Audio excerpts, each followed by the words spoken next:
सहना भवतु भवतु सहनौ भुनक्तु सह वीर्यं करवावहै तेजस्विनावधीतमस्तु मा विद्विषावहै। ओम शांति शांति शांति। हरि ओम।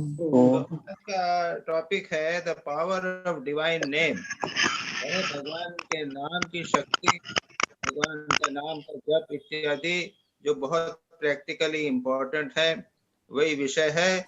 और आज इसकी जो समरी है वह संजय सिंह करेंगे। संजय जी महाराज, कर दो समरी 10 मिनट में। हमारे आध्यात्मिक जीवन में आत्म साक्षात्कार के सहायक के रूप में जप और ध्यान में प्रयुक्त ओम के ज्ञानदायक पक्ष को समझना आवश्यक है। ओम सामान्यतः अखंड, अनंत, निर्गुण, निराकार ब्रह्म के प्रतीक के रूप में लिया जाता है, लेकिन उसका उपयोग किसी साकार ईश्वरीय विग्रह के साथ भी किया जा सकता है। वस्तुतः उसका प्रयोग सभी धार्मिक अनुष्ठानों और स्तोत्र आदि में किया जाता है, परंतु प्रायः ईश्वर के प्रत्येक साकार रूप का अपना एक विशिष्ट नाम तथा वाचक शब्द और कभी-कभी एक गुह्य अक्षर होता है जो बीज कहलाता है। इस विषय में स्वामी विवेकानंद कहते हैं, और जिस प्रकार अपूर्ण जीवात्मा एकमेव अखंड सच्चिदानंद ब्रह्म का चिंतन विशेष विशेष भाव से विशेष विशेष गुणों से युक्त रूप में ही कर सकते हैं, उसी प्रकार उसके देह रूप इस अखिल ब्रह्मांड का चिंतन भी साधक के मनोभाव के अनुसार विभिन्न रूप से करना पड़ता है। उपासक के मन का दिशा निर्धारण तत्वों की प्रबलता के अनुसार होता है। परिणामतः एक ही ब्रह्म भिन्न भिन्न रूपों में भिन्न भिन्न गुणों की प्रधानता से युक्त दिख पड़ता है, और वही एक विश्व विभिन्न रूपों में प्रतिभास होता है। जिस प्रकार अल्पतम विशिष्टीकृत तथा सार्वभौमिक वाचक शब्द ओम के संबंध में वाच्य और वाचक परस्पर समवायु रूप से संबंध है, उसी प्रकार वाच्य और वाचक का विच्छिन्न संबंध ईश्वर और विश्व के विभिन्न खंड भावों पर भी लागू है। अतएव उनमें से प्रत्येक का एक विशिष्ट वाचक शब्द होना आवश्यक है। ये वाचक शब्द ऋषियों की गंभीरतम आध्यात्मिक अनुभूति से उत्पन्न हुए हैं, और वे ईश्वर तथा विश्व के जिन विशेष विशेष खंड भावों के वाचक हैं, उन विशेष भावों को यथासंभव प्रकाशित करते हैं। जिस प्रकार ओम अखंड ब्रह्म का वाचक है, उसी प्रकार अन्यान्य मंत्र भी उसी परम पुरुष के खंड खंड भावों के वाचक है। ये सभी ईश्वर के ध्यान और सत्य ज्ञान प्राप्ति में सहायक हैं। वार्तालाप के समय हम वैखरी नामक शब्द के स्थूल रूप को सुनते हैं। यह जिह्वा, स्वर तंत्री आदि की क्रिया से पैदा होता है। इसके पीछे चिंतन क्रिया के द्वारा उत्पन्न होने वाला शब्द है। यह मध्यमा वाक्य है। विचार पुनः पश्यंती नामक और भी सूक्ष्मतर प्रक्रिया का परिणाम है, और जो स्वयं परा नामक अव्यक्त शब्द ब्रह्म से उत्पन्न होती है। अतः परा, पश्यंती और मध्यमा से होकर वैखरी तक मानव के मनोराज्य का विस्तार है। हम अपने अंतर जगत के बारे में कितना कम सोचते हैं। हम कितनी लापरवाही से सोचते और बोलते हैं। चिंतन एक सक्रिय प्रक्रिया है जिसका उद्भव सूक्ष्म, अव्यक्त आदि कारण से होता है।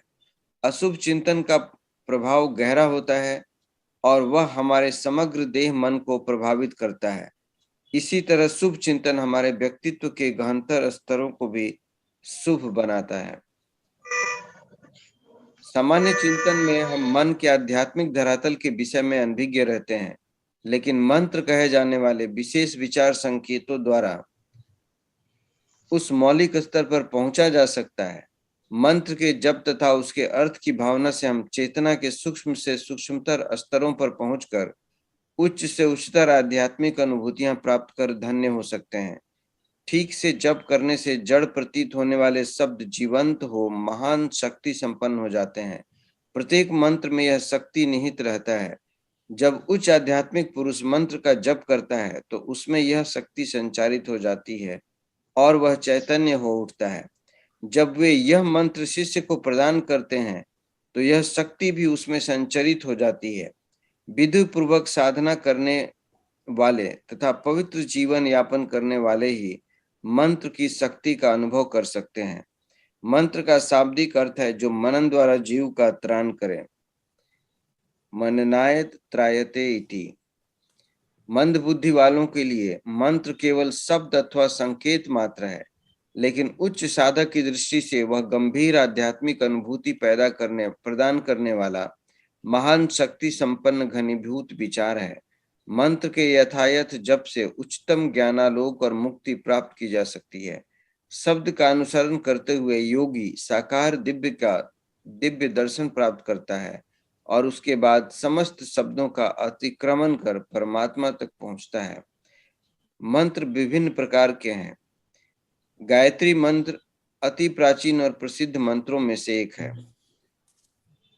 नमः शिवाय शिव जी का सबसे विख्यात मंत्र है। नमो नारायणाय विष्णु का प्रसिद्ध मंत्र है।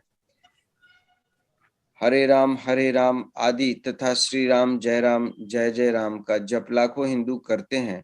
उक्त सभी मंत्र संख्य संतों के जीवन और अनुभूतियों से संबंधित रहे हैं। विधि पूर्वक जप करने से प्रत्येक मंत्र साधक में एक विशेष प्रकार के स्पंदनों को पैदा करता है, जिससे अंततोगत्वा ध्येय देवता का दर्शन प्राप्त होता है। तांत्रिक परंपरा में मंत्रों को सर्वसाधारण को नहीं बताया जाता। गुरु से प्राप्त मंत्र को शिष्य गुप्त रखता है और अपने निकटतम संबंधी को भी नहीं बताता। प्रत्येक मंत्र में बीज नामक एक विशेष अक्षर होता है जो तत्संबंधित देवता की शक्ति का प्रतीक होता है। ऐसी मान्यता है कि बीज से देवता की सृजनात्मक शक्ति हम में जागृत होती है। मंत्र की शक्ति उच्चतम अधिकारियों में ही प्रकट होती है। अपनी देह त्यागने के कुछ दिन पूर्व एक दिन श्री रामकृष्ण ने काशीपुर उद्यान भवन में अपने शिष्य नरेंद्र को राम मंत्र से दीक्षित किया था।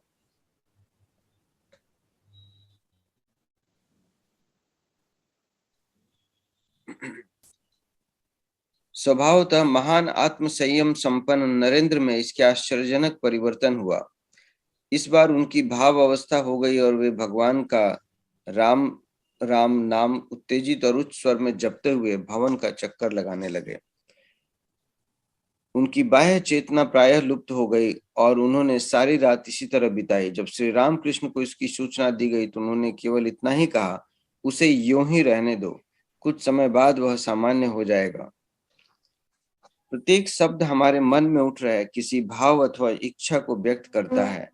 मंत्र मानव की आध्यात्मिक स्प्रियों का दूतक है।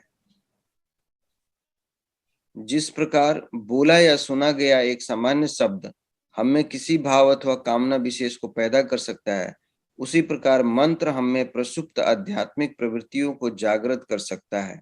इन प्रसुप्त आध्यात्मिक प्रवृत्तियों की अभिव्यक्तियां किसी एक संस्कृति विशेष के लोगों में एक तरह की होती है। अतएव प्रत्येक संस्कृति विशेष के लोगों के लिए अपने विशिष्ट मंत्र या पवित्र शब्द प्रतीक होते हैं। विधिवत जप करने पर यह मंत्र उन आध्यात्मिक प्रवृत्तियों को जागृत कर देते हैं जो अधिकांश लोगों में आवरित पड़ी रहती है। संजय, बिल्कुल पढ़ ही रहे हो संजय? जी महाराज। तो बिल्कुल तो वैसे ही पढ़ रहे हो, कुछ समझ तो नहीं हो रही है? हाँ महाराज, पढ़ रहे हो? मैं हाँ थोड़ा सा करके और फिर बाद में कुछ स्किप करके एंड की तरफ चले जाएंगे।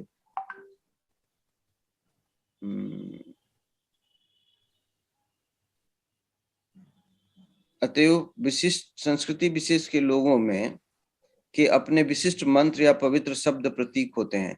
विधिवत जप करने पर यह मंत्र उन आध्यात्मिक प्रवृत्तियों को जागृत कर देते हैं जो अधिकांश लोगों में आवरित पड़ी रहती है। जप का उद्देश्य मानव की विस्मृत आध्यात्मिक प्रवृत्तियों को जगाना है। प्रत्येक साधक का एक इष्ट देवता, एक मंत्र और चेतना का एक निश्चित केंद्र होना चाहिए। उसे सदा चेतना के इस केंद्र को पकड़े रहना चाहिए। जब तीन स्तर होते हैं, वाचिक, उपांशु और मानसिक। वाचिक यानी जो जोर से बोला जावे, जो सुनाया जा सके। उपांशु यानी ओंठ हिल रहे हैं लेकिन आवाज नहीं निकल रही है। और तीसरा मानसिक जप है। अवश्य वह सर्वश्रेष्ठ है, लेकिन कभी कभी हमें आवश्यक है कि हम उसको वाचिक भी करें। विभिन्न धर्मों में विभिन्न जप है वे हैं। ग्रीक ऑर्थोडॉक्स चर्च में है, वहां पर है एवा मैरिया है, हेल मेरी चर्च है।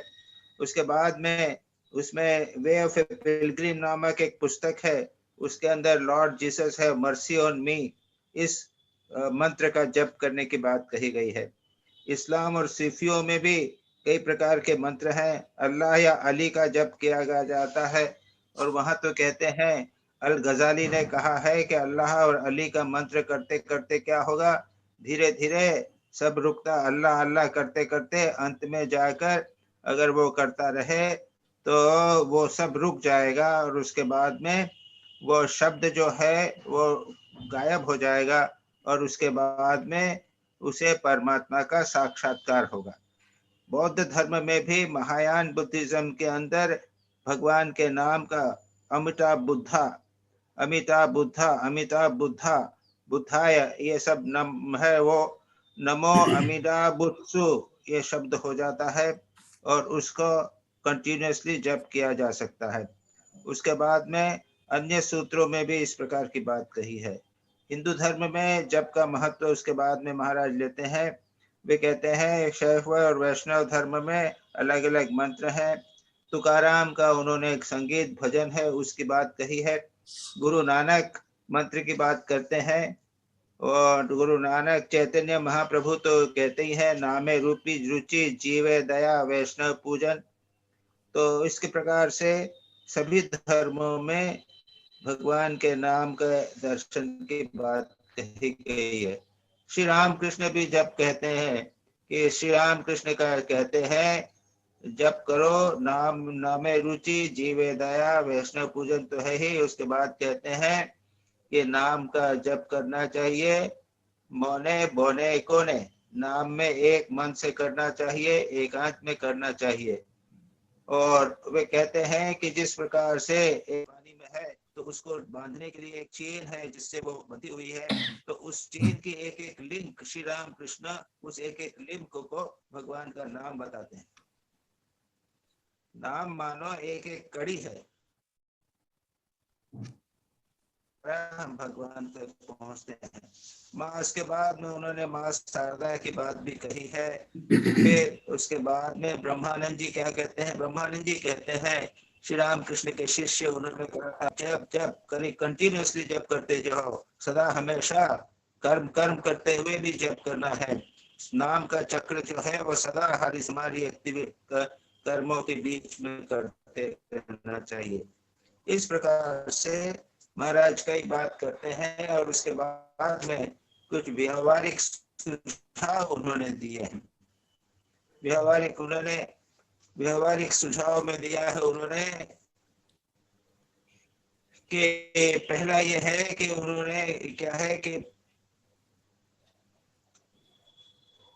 एक अपने जीव मन के अंदर एक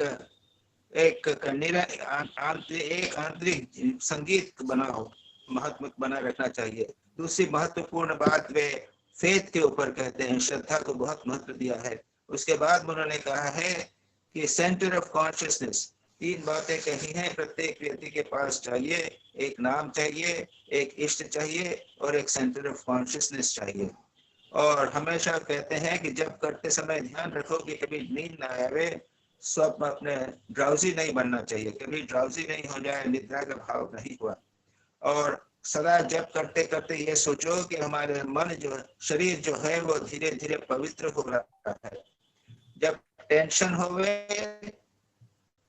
मन में तब कंटिन्यूअसली भगवान के नाम मन ही मन जप करते रहो।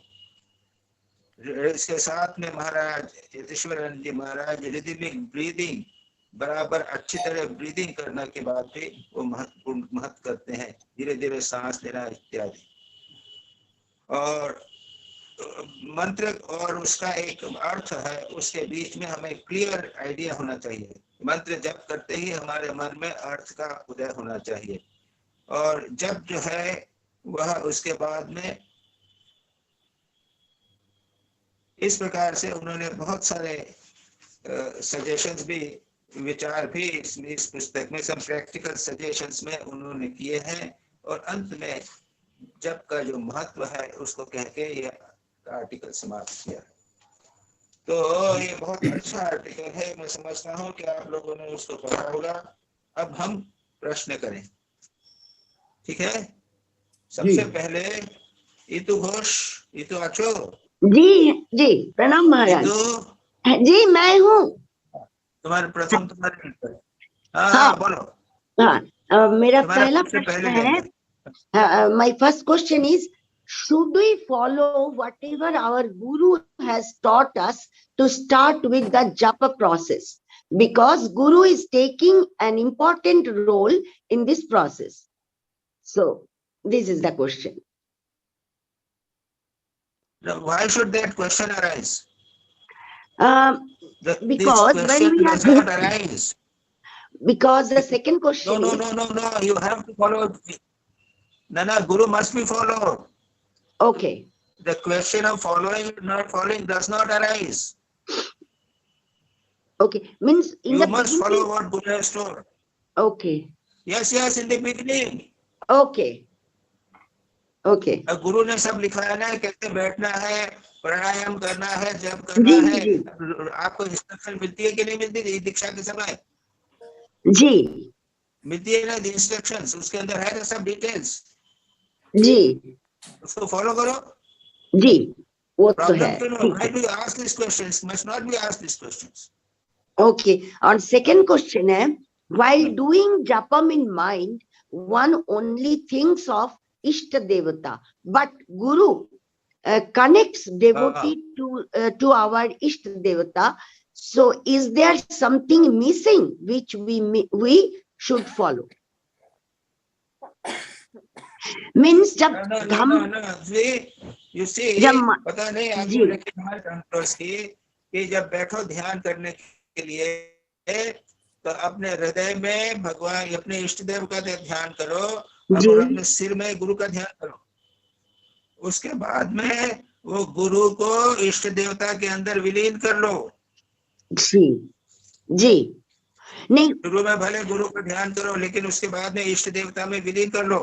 उसके बाद इष्ट देवता का ध्यान करो। गुरु और इष्ट देवता दोनों एक हो जाते हैं। जी वो तो करते हैं, लेकिन हम ये बोल रहे हैं, वो तो जैसे 108 बार बैठ के करना होता है सवेरे और शाम को, उसमें करते हैं। लेकिन जब मन ही मन जप करते हैं तब तो ये नहीं करते, केवल इष्ट देवता को ही सोचते हैं और जप करते हैं। तो ठीक है, ठीक है, हाँ यही पूछ रहे हैं। ठीक है, ठीक है, प्रणाम महाराज। सतीश वेग।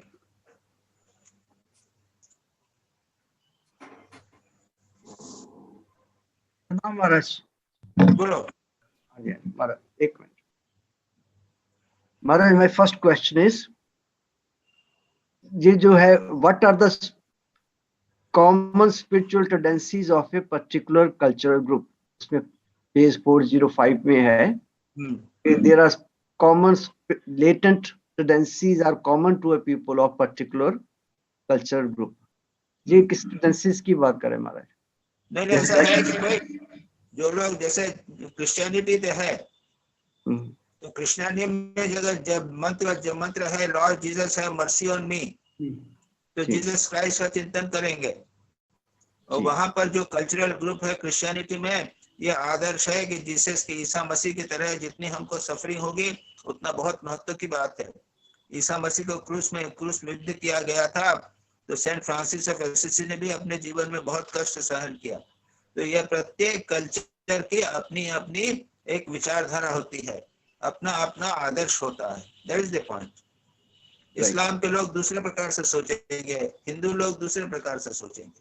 वैष्णव, जैसे वैष्णव हैं, शैवित हैं, तो उनकी अपनी अपनी विचारधारा होगी महाराज। अपने अपने विचार होते हैं। जी जी जी महाराज जी। एक डेफिनेट स्पिरिचुअल आदर्श होता है और उसको प्राप्त करने का मार्ग होता है, अपना अपना होगा। इसीलिए तो श्री रामकृष्ण ने अलग अलग पथों का, अलग अलग मार्गों का अनुसरण किया था और सिद्ध किया था कि दोनों सब ठीक है। जी महाराज, जी महाराज। नेक्स्ट क्वेश्चन महाराज, the aspirants, every aspirant must have a chosen deity, a particular mantra, and a definite center of consciousness. ये हमने पिछले आर्टिकल में भी किया था, center of consciousness. Is it the same thing? Is it the same thing, Maharaj, or something different? One must hold on to one center. होना चाहिए। और हमारा अब जैसे है कि हम कहाँ पे ध्यान करें, तो प्रारंभ में यतीश्वरानंद जी बहुत महत्व देते थे कि अपने हृदय में ध्यान करो। तो उससे क्या होगा, हृदय हमारा सेंटर ऑफ कॉन्शियसनेस हो जाएगा। And one must centre of consciousness की बात इसलिए है, बहुत महत्वपूर्ण है, पिछले क्लास में भी मैंने डिस्कस किया था, और वो ये है कि हमारा मन जो है वो कहते हैं कि 7 लेवल रहता है ना, सेंटर ऑफ कॉन्शियसनेस 7 लेवल। हमारा मन क्या है, खाना महाराज आपका वॉइस कट रहा है, भोग सुनाई नहीं में दे रहा है। लगा हुआ है, तो खाने पीने भोग में जब मन लगता है तो नीचे के 3 केंद्रों में मन बना रहता है।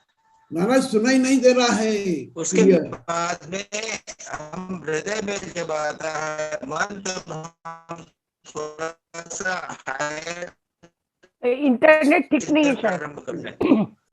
हेलो जी महाराज, मैं भाई उस पर थोड़ा नीचे आ गया हूँ, वहाँ का प्रॉब्लम हो रही थी। जी जी महाराज, अब ठीक है, बिल्कुल ठीक है महाराज, बिल्कुल ठीक है ना, बस हाँ बिल्कुल ठीक है महाराज। हम सेंटर ऑफ कॉन्शियसनेस की बात कर रहे थे कि we must hold on to one centre of consciousness, one must hold on to one centre of consciousness. हाँ हाँ, तो ऐसा है।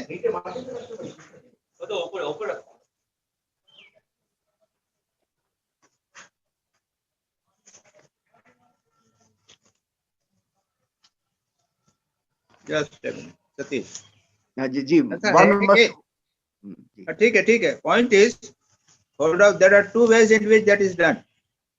जी वो 2 प्रकार से। जी जी, एक तो ये है कि अपने हृदय में का चिंतन, मन जो है वो हृदय के नीचे, हृदय यानी जब ध्यान करेंगे तो हृदय में करेंगे, और कंटिन्यूसली ध्यान करते करते करते जो हमारा सेंटर ऑफ कॉन्शियसनेस जो है वो यहाँ हो जाएगा।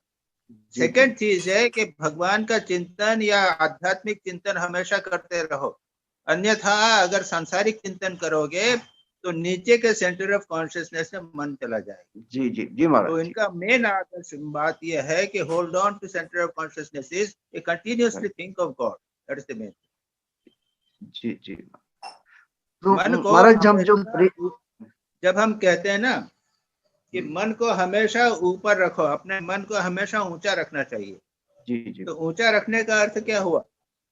ऊंचे रखने का अर्थ है कि मन का चिंतन जो है, मन के विचार जो है वो हमेशा ऊंचे रहे। तो ऊंचा यानी कोई मन पहुंचे नहीं, ऐसा थोड़ी है। ऊंचा नीचा इस प्रकार का नहीं, ऊंचा नीचा इस प्रकार का भी होता है कि जब आप हृदय में ध्यान करो या सिर में ध्यान करो तब होता है, लेकिन ये हमेशा तो नहीं कर सकते। सब जगह मन तो इधर उधर हमारा जाएगा।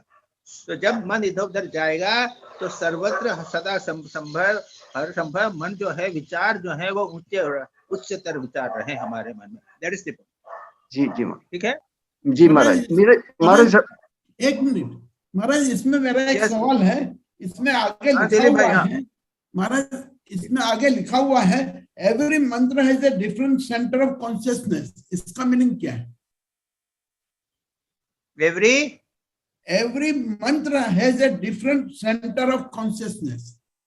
एवरी मंत्र, यस जी, हमने तो नहीं पढ़ा जी। इससे पढ़ो तो जरा। अनफॉर्चुनेटली मैं किताब ऊपर छोड़ आया हूं। पढ़ो तो फिर से पढ़ो। महाराज एक मिनट, मैं वो पढ़ रहा हूँ पूरा। यस, आज तुम्हारा फोटो नहीं दिख रहा है दिलीप भाई, क्या बात है? मैंने अभी आप बंद करवाए ना, तो मैंने बंद कर दिया था। अच्छा इन्होंने बंद करवा दिया तुम्हारा फोटो। हाँ अरे क्या दर्शन हो रहे थे तुम्हारे। अच्छा अब आ रहे हैं महाराज, अब दर्शन हो रहे हैं। अच्छा ठीक है। ऐसा है कि मैं नीचे आ गया, यहाँ पे थोड़ा ठंडा, जी। लेकिन यहाँ पे वाईफाई मिल रहा है इसलिए अच्छा है। हाँ महाराज, और यहाँ आवाज लिखा हुआ है every mantra has a different centre of consciousness. अब भाई ये मेरा कहना मतलब हाँ। बड़ा मुश्किल है। Every mantra has a different centre of consciousness, I can not tell you. जी right. As a matter of fact सच पूछा जाए, ये सेंटर ऑफ कॉन्शियसनेस महाराज बहुत इंपॉर्टेंट करते थे। हाँ He used to give great importance to this center of consciousness. Ji Very great importance he used to give. But anyway, yes. what I have understood is this. जी यानी मन को हमेशा उच्चतर विचार के चिंतन पर रखना। तो इस दृष्टि से देखा जाए तो प्रत्येक मंत्र, अगर दुर्गा का मंत्र होगा तो उसका जो चिंतन है वो दुर्गा का चिंतन होता रहेगा। तो वो जो है सेंटर ऑफ कॉन्शियसनेस जो है वो दुर्गा के अकॉर्डिंगली होगा। अब वो सेंटर ऑफ कॉन्शियसनेस का कौन सा होगा, हृदय होगा या वो भ्रूमध्य होगा या नाभि होगा जी या गले में होगा, ये कहना मुश्किल है। जी जी महाराज। तो होगा वही कि प्रत्येक मंत्र का, अगर दुर्गा का मंत्र है तो उसका सेंटर ऑफ कॉन्शियसनेस गले में होता होगा, और शिव का मंत्र होगा तो सेंटर ऑफ कॉन्शियसनेस जी भ्रूमध्य में होगा। अब ये भाई मैं नहीं कह Okay, सकता, इसके ठीक। संबंध में मेरा कहना जी। मुश्किल। जी महाराज। महाराज नेक्स्ट क्वेश्चन पे आते हैं। महाराज उसमें अल गजली स्कूल जो है उसमें बड़ा ब्यूटीफुल इंस्ट्रक्शन दे रखी है कि जब जीवा बंद हो जाती है तो मन में थॉट रहता है, उसके बाद थॉट भी खत्म हो जाता है। We are preserving the thought until ultimately the idea alone remains. thereafter we are waiting for the God's grace होती है। इसी तरह पैरा 404 में भी है कि जो हमारी स्पीच है उसके चार लेवल्स होते हैं, पश्चंती और 12 होती है। उसके बाद एक जो शब्द है वो thought has its origin in the unmanifested शब्द ब्राह्मण, दैट इज फर्स्ट स्टेज। महाराज मेरा क्वेश्चन ये है कि उसके बाद ये कौन सी स्टेज है होती है जहां से ये शब्द निकलता है या परमात्मा के दर्शन होते हैं, ईश्वर? देखो ऐसा है कि ये समझ लो, एक तो है शब्द, एक तो है ब्रह्म जी जो निर्गुण निराकार, वहां शब्द भी नहीं है। जी जी। उसके अंदर थोड़ा सा उसके जब नीचे लेवल पाओगे तो वहां पर क्या होगा, स्फोट कहा है उसको, स्फोट कहा है, लोगोस कहा है, उसको ब्रह्म ओम भी कह दिया। वहां पर क्या है कि विचार भी है और शब्द भी है, वाइब्रेशन स्पंदन है। तो ब्रह्म के बाद नीचे थोड़ा सा आओगे तो वहां पे वाइब्रेशन या स्पंदन रहेंगे। That is the thing. वो मैनिफेस्ट है, अनमैनिफेस्ट पे थोड़ा सा आते हैं। ठीक, राइट महाराज। तो जो ठाकुर भावमुख की बात करते थे, भावमुख में रहने की, तो क्या यही स्टेज होती है? नहीं, उसको तुम ठाकुर के भाव को वहीं रहने दो बाबा। वो कौन ठाकुर कौन से लेवल पे रहते थे हम चिंता भी नहीं कर सकते, उसको क्यों लाने की कोशिश करते हो? बराबर, एकदम ठीक बात है। महाराज नेक्स्ट क्वेश्चन। जब during Japan meditation, although we cannot have a continuous flow of one thought or one idea or constant vision of the form of holy personality, but there is a contemplation of attributes of Ishvara or the holy personality and the meaning of mantra. महाराज जब हम ध्यान करते हैं तो in fact होता तो धारणा ही है, तो हमें जो अपने इष्ट देवता का कांस्टेंट विचार करना होता है, उसका ध्यान करना होता है, उसकी जो विजन है उसको, फॉर्म को कॉन्स्टेंटली देखना होता है। लेकिन ऐसा हो नहीं पाता, तो हम जो है विचार चलता है ईश्वर के एट्रीब्यूट्स का, जो अपने इष्ट देवता के एट्रीब्यूट्स का, उनके उसके बारे में विचार चल पड़ता है। तो क्या ये भी धारणा होती है? क्या समझा नहीं? महाराज जब हम ध्यान करते हैं तो इष्ट देवता का कॉन्स्टेंटली ध्यान तो होता नहीं, लेकिन अभी थोड़ी देर के लिए होता है। उसके बाद विचार होता है कि उनकी एट्रीब्यूट्स के बारे में, मतलब कि दूसरा विचार नहीं, इस देवता के बारे में ही हम जो है मन में उसकी कंटेम्पलेशन। किसी ने किस प्रकार से भगवान का नाम होवे या विचार होवे या रूप होवे, किसी ने किसी प्रकार से मन को भगवान में लगाए रखो बस। जी जी जी महाराज, कंटेम्पलेशन होता रहता है। हाँ, जैसे मंत्र है उसका कंटेम्पलेशन, जिस देवता को कंटेम्पलेशन, तो वो भी एक ये चौथा प्रश्न में मेरे पास आया। चौथा प्रश्न है क्या? जी जी महाराज। 3 लेवल मैंने कहा है। एक रूप का रूप है या शब्द है, उसके बाद दूसरा है गुण है और सत्व है, उसके बाद में है केवल प्रेजेंस, सत्ता, प्रेजेंस। तो या तो सदा सत्ता सब भगवान की प्रेजेंस सदा बनी रहे, या उनके गुणों का चिंतन करते रहें, या भगवान का नाम लेता रहे, या उनके रूप का चिंतन करते रहें। किसी न किसी प्रकार से मन को उसमें लगाए रहना पड़ेगा। मन जो है कभी यह है कि वो it must not go to anything else, यानी लगा रहे मन, इनके अतिरिक्त और किसी जगह मत लगाओ। जी जी, जब जप करते हैं तब साथ में जो ध्यान करते हैं तो वो उनके एट्रीब्यूट्स का भी ध्यान होता है, उनके मंत्र के विचार, मंत्र पर भी विचार होता है। और तो कोई बात नहीं, इसमें क्या बात है, ठीक तो है, ठीक तो है, ठीक महाराज, ठीक। Next question Maharaj, in some परंपरास only guru is considered as god and meditated upon. कुछ परंपरा में सिर्फ गुरु को ही सब कुछ इष्ट नहीं माना जाता, गुरु को ही सब कुछ सर्वस्व माना जाता है, सर्वस्व है गुरु। तो उसमें सिर्फ गुरु पर ही ध्यान करना होता है, जहाँ जैसे कि इटू का क्वेश्चन, गुरु और इष्ट उनके एक होते हैं। जी जी जी महाराज, परंपरा में है कि गुरु को ज्यादा महत्व दिया जाता है और रूप वगैरह को महत्व नहीं दिया जाता है, गुरु को महत्व दिया जाता है। तो गुरु को ही भगवान के रूप में चिंतन करते हैं, ये इसमें कोई शक नहीं। जी जी जी महाराज। जैन धर्म में गुरु को ही महत्व दिया जाता है। जैन धर्म में जो है 2 प्रकार के हैं, एक तो है श्वेतांबर में और स्थानकवासी। स्थानकवासी में मंदिर में नहीं जाते जी, वो गुरु की पूजा करते हैं, गुरु के पास जाते। मंदिर मार्गी हैं, वो मंदिर में जाते हैं, मूर्ति की पूजा करते हैं। स्थानकवासी जो मूर्ति की पूजा नहीं करते हैं, सिर्फ गुरु के पास जाते हैं। गुरु को सबसे ज्यादा महत्व दिया। जी महाराज जी, इसका मतलब क्या? कोई शक नहीं कि भाई गुरु को यह वो गुरु है, लेकिन वो उसको गुरु को वो तीर्थंकर तो नहीं बनाते ना। नहीं भाई नहीं गुरु को वो तीर्थंकर नहीं बनाएंगे। गुरु का बहुत महत्व है, मूर्ति का महत्व नहीं है, मंदिर नहीं है, लेकिन तीर्थंकर नहीं बनाएंगे। जी महाराज, ठीक है। हाँ अच्छा, ठीक महाराज, प्रणाम महाराज। हाँ शिवानी, शिवानी इधर।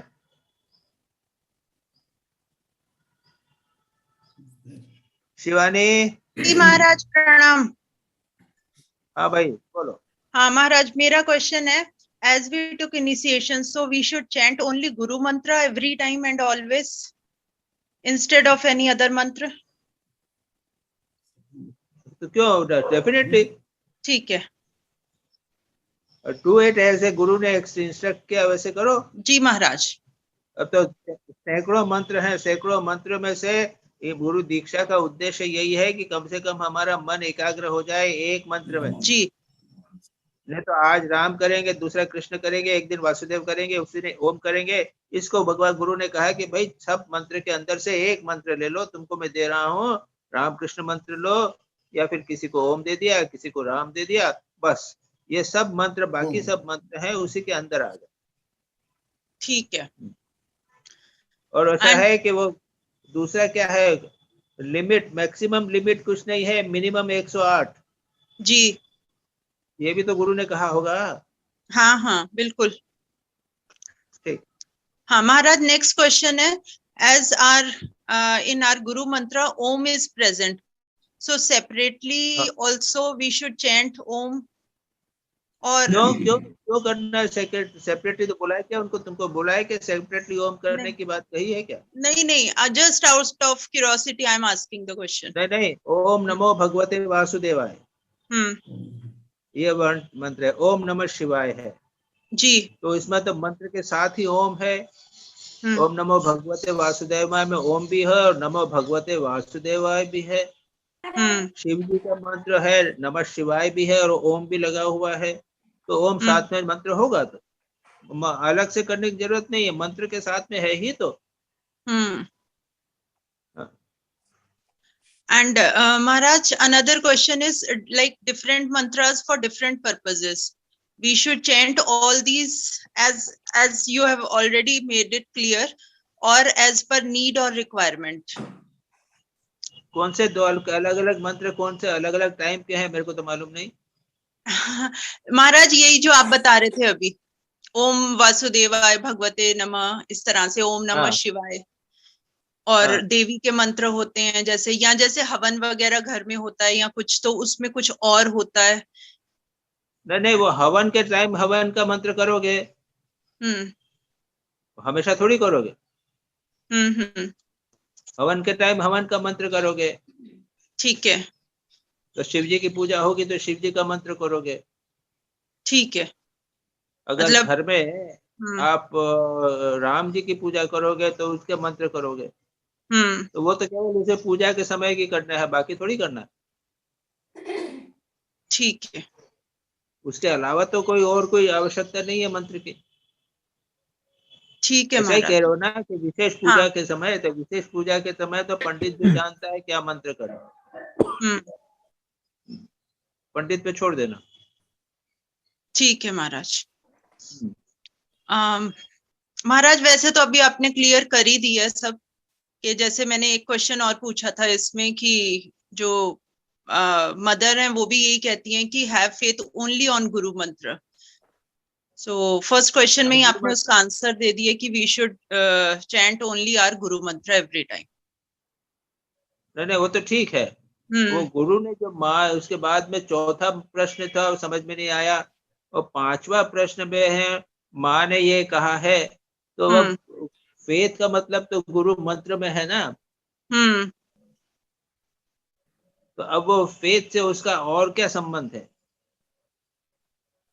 तो फेथ ऐसी फेथ होना चाहिए, ठाकुर ने जो दृष्टांत कहा है कि एक महिला ने गुरु के मंत्र के ऊपर फेथ थी, उसने कहा कि अरे तू देर से क्यों आती है दूध लेके, तू भगवान का नाम ले और पानी पे चली जा। हाँ जी। बस गुरु पे विश्वास करके भगवान का नाम लेके पानी पे चली जाती थी, वो तो पैदल चल जाती थी पानी पे। तो ये फेथ की बात अगर होवे तो ठीक है। ऐसी तो होती नहीं है। वो माँ ने जो तुम्हारी बात कही वो मेरे को समझ में नहीं आई। मतलब यह है कि भाई जो मंत्र गुरु ने दिया है उस पर विश्वास करके उसका जप करो। हाँ, अब कौन सा प्रश्न उठता है? यही बोला था। तुम कंफ्यूज क्यों करते हो? जी महाराज, बस हो गया महाराज, थैंक यू। हो गया। अच्छा, आभा विभा, आभा विभा,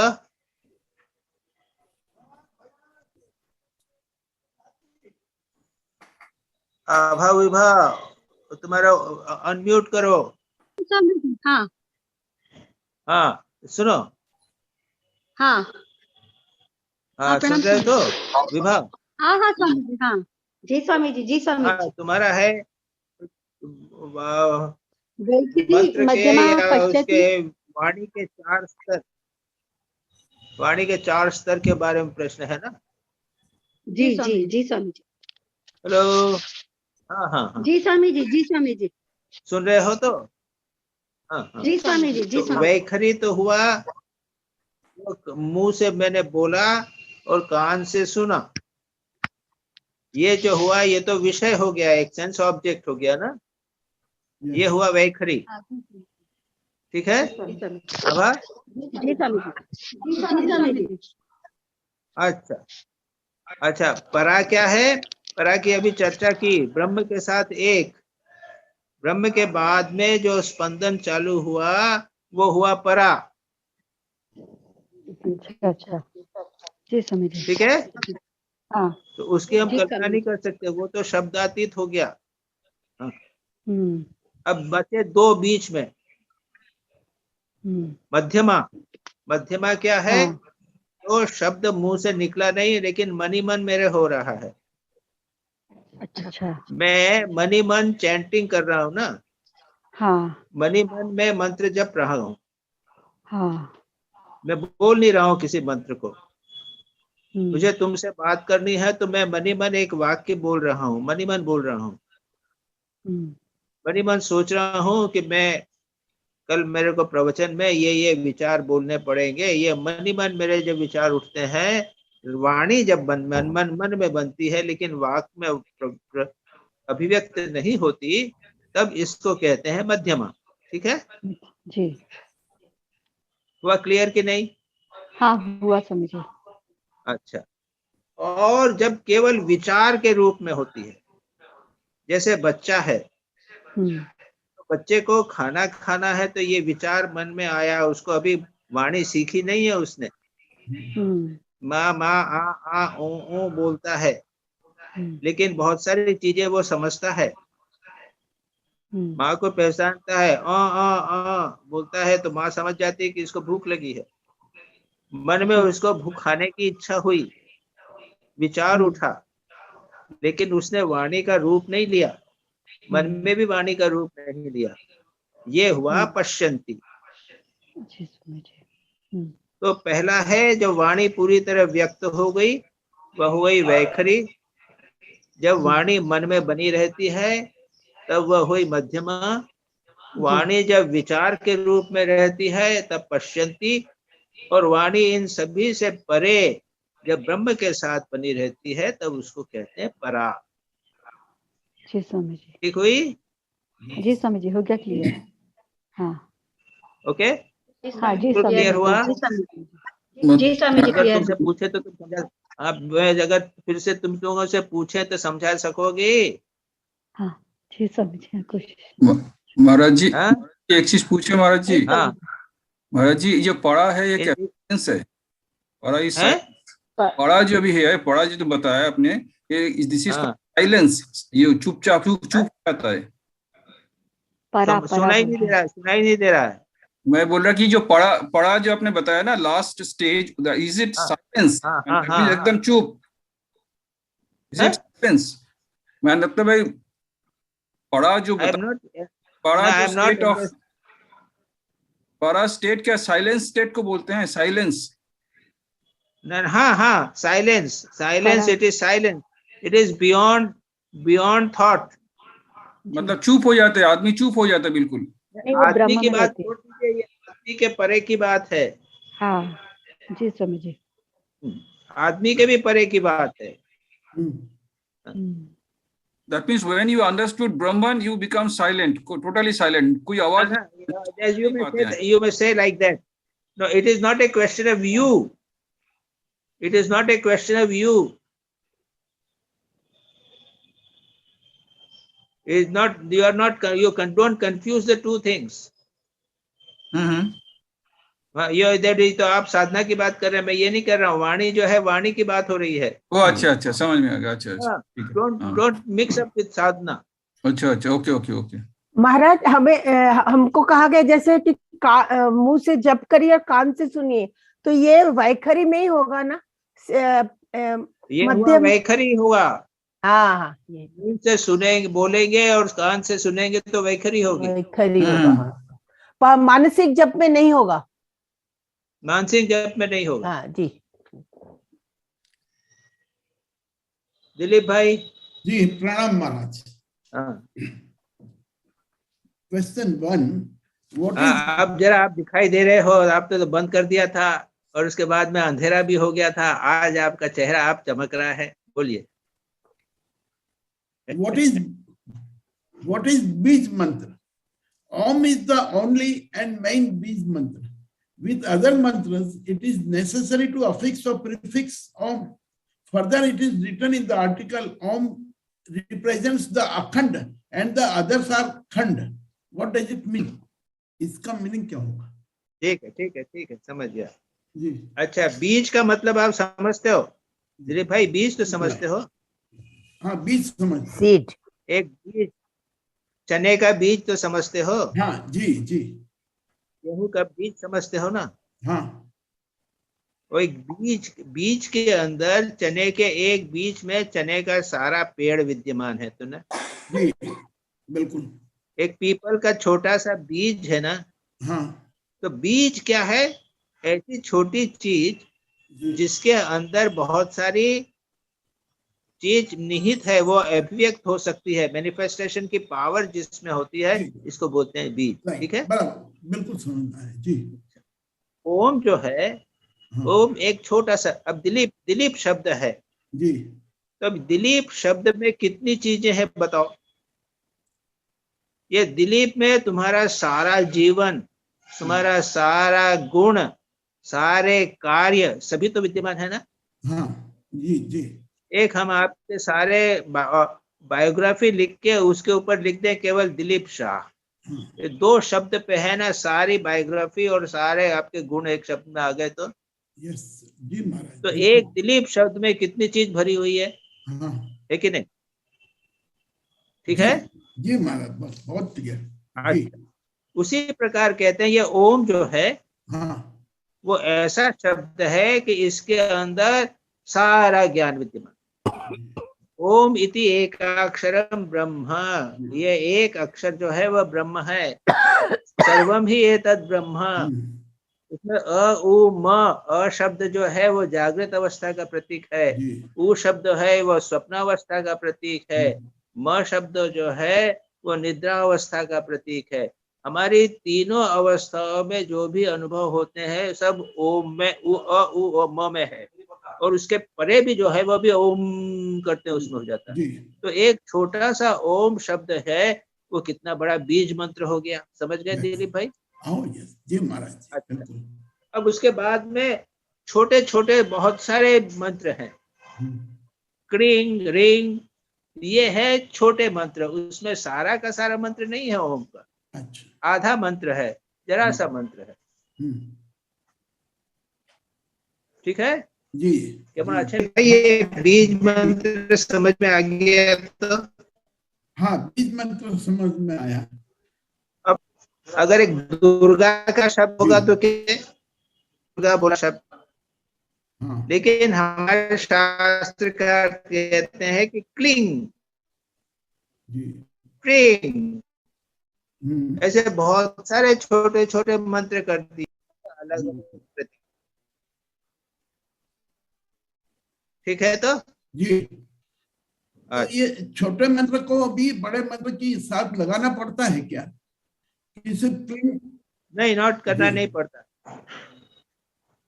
करने कर दिया। ओम जो है ओम तो सभी के साथ लग सकता है। हाँ, अब ये मेरा कंटिन्यूएशन में सवाल था, is it necessary to affix और प्रीफिक्स ओम? जैसे ओम नमो भगवते वासुदेवाय, ओम नमः शिवाय, यदि मैं सिर्फ नमः शिवाय बोलूं, ओम नमो शिवाय, ओम उसके अंदर अफिक्स हुआ है, ओम नमो भगवते वासुदेवाय, ओम अफिक्स हुआ है। तो यदि ओम को हटा दे तो ये मंत्र रहेगा या नहीं? नमो नमः शिवाय रहेगा, क्यों नहीं रहेगा? अच्छा, रहेगा, नमः शिवाय तो है, पर ये पूरा नमो भगवते वासुदेवाय भी है। हाँ, नहीं पूरा मंत्र, लेकिन मंत्र तो रहेगा जी, मंत्र रहेगा। हाँ, पावर कम होगा, लेकिन फिर उसका पावर कम हो जाए, पावर कम हो जाएगा। बराबर। अच्छा, अब ये आगे लिखा है ओम रिप्रेजेंट्स द अखंड एंड द अदर्स आर खंड। तो ठीक तो है, ओम जो है वो मैंने कहा ना, ओम तो सर्वव्यापी हो गया, सर्वव्यापी ब्रह्मांड में परमात्मा ओम ओम ओ अ उ म सब उसमें आ जाता है। हाँ। लेकिन क्लिंग बोता तो दुर्गा का हो गया, तो अखंड हो गया, तो खंड हो गया, लिमिटेड हो गया। तो हमारा जब ये इतना पावर है तो फिर हर मंत्र के अंदर ओम क्यों नहीं लगा देते? क्यों छोटा लगा देते हैं? इसीलिए तो लगाते हैं। अच्छा। जी जी, इसीलिए तो इसीलिए तो सबको लगा देते हैं। महाराज जी आशीष बोल रहा हूँ मैं। इसीलिए तो लोग लगाते हैं उसको। महाराज जी दुर्गा के साथ भी लगा देते हैं, बस जरूरत नहीं है केवल दुर्गा की पूजा करना है तो भी ओम लगा देते हैं। महाराज जी प्रश्न मुझे इसमें बीच में पूछना था। हेलो, अरे पूछो तुम्हें, लेकिन ऐसा है कि ऐसा प्रश्न पूछा करो जो रिलेवेंट होवे, उल्टे पुल्टे मत इसी से संबंधित पूछ रहा हूँ कि जैसे ये रीम क्लीम जो बीज है इसके साथ भगवान का नाम जोड़ा जाता है, तो इसका मतलब ये है कि उस बीज मंत्र को हम उस भगवान के लिए जैसे भी ओम फॉर एग्जांपल ओम राम कृष्णाय नमः एग्जांपल के लिए, तो यानी उस बीज के साथ भगवान को जोड़ रहे थे, इसका मतलब उस भगवान की हम आराधना कर रहे हैं, ऐसा हुआ उसका मतलब? हाँ, उस भगवान को हमने वो परमात्मा के साथ एक बना दिया। अच्छा, ओम शिवाय, ओम नमः शिवाय, तो शिव का भी चिंतन कर रहे हैं, लेकिन उसके साथ ये भी सोच रहे हैं कि शिव जो है वो परमेश्वर है, सर्वव्यापी है। अच्छा, हाँ, जब क्लिंग करते हैं तो क्लिंग दुर्गा के साथ में किया, क्लिंग रिंग जो है ये अलग अलग हो गए, तो उसके साथ में जोड़ दिया, उसमें महत्व क्या है? तो प्रश्न क्या है तुम्हारा? नहीं, मेरा कहने का मतलब सिर्फ बीज का ही उच्चारण नहीं हो सकता, बीज के साथ देवता को भी सम्मिलित करना जरूरी है, ऐसा मेरा बोलने का मतलब। हो सकता है ना, हो सकता है, क्यों नहीं हो सकता? अच्छा, यानी बीज का भी अलग से उच्चारण हो सकता है और बीज के साथ देवता का उच्चारण भी हो सकता है। अच्छा, ठीक हो सकता है, उसमें क्या है? तो लेकिन आपको क्या आपत्ति है उसके देवता के साथ जोड़ने में? आपको आपत्ति क्या हो रही है? नहीं, मुझे कोई आपत्ति नहीं महाराज, मैं उसको समझना चाहता था, आपत्ति नहीं।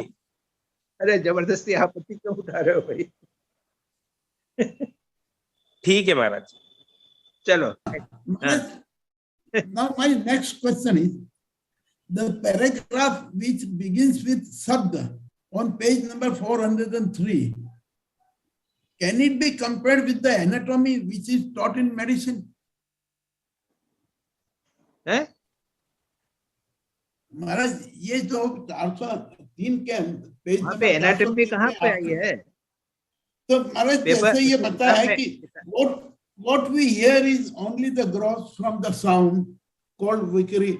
It is produced by the movements of vocal cords, tongue, etc. Behind that is the word, a product of the thinking process. This is the अच्छा, तो आपका क्या कहना है? वोकल कॉर्ड बुरा यानी एनाटॉमी? अरे नहीं बाबा, नहीं, हाँ वो मेरा कहना था कि जैसे ये इन्होंने कहा है बस वोकल कॉर्ड देन टंग, सो ये क्या एनाटॉमी से कहीं जुड़ी हुई बात है? नहीं, अरे भाई कहने का मतलब वो समझाने की कोशिश कर रहे हैं कि जो वाणी हमारे गले से पैदा होती है या लिप से होती है उसको हम वैखरी कहते हैं जी। अब आप एनाटॉमी क्यों ला रहे हो भाई? एनाटॉमी से क्या लेना देना? हम तो ये समझा रहे हैं कि मैं जो मुंह से बोलता हूँ, मेरी जीबान चलती है और गले से जो वाणी पैदा होती है इसको वैखरी कहा जाता है। तुमको समझाने के लिए कहा गया ये चीज। अब तुम एनाटॉमी क्यों ला रहे हो इसमें? उसको और कठिन कर रहे हो। अरे भाई मैंने जो गले में, तुम कहाँ से आवाज आई? तुम्हारे मुंह से निकली ना जी, जीबान से आवाज निकली ना। अलग अलग प्रकार की मुंह से जो निकलती है वाणी, उसमें भी वो क ख ग घ म जो है वो गले से निकलते हैं, प फ ब भ म जो है वो ओठ से निकलते हैं, ऐसे बोलते हैं ना।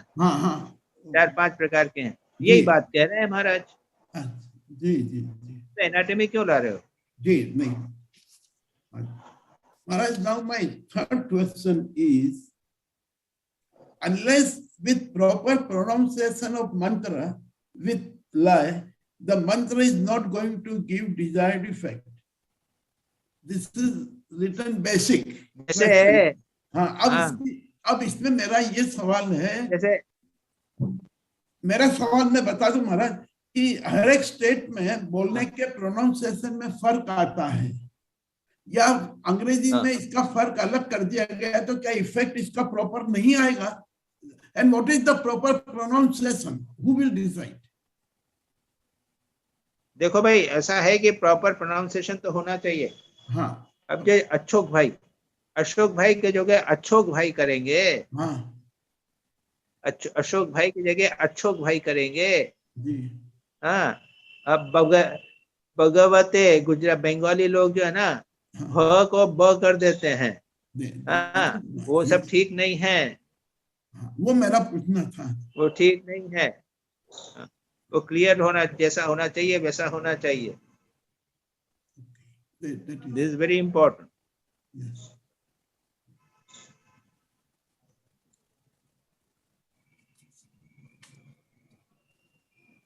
पर ये क्या होता है महाराज कि हर स्टेट के अंदर प्रोनाउंस, जैसे आपने बताया प्रोनाउंसिएशन ही बदला हुआ पैदाइश से आता है हमने, तो क्या हमें फायदा नहीं मिलेगा?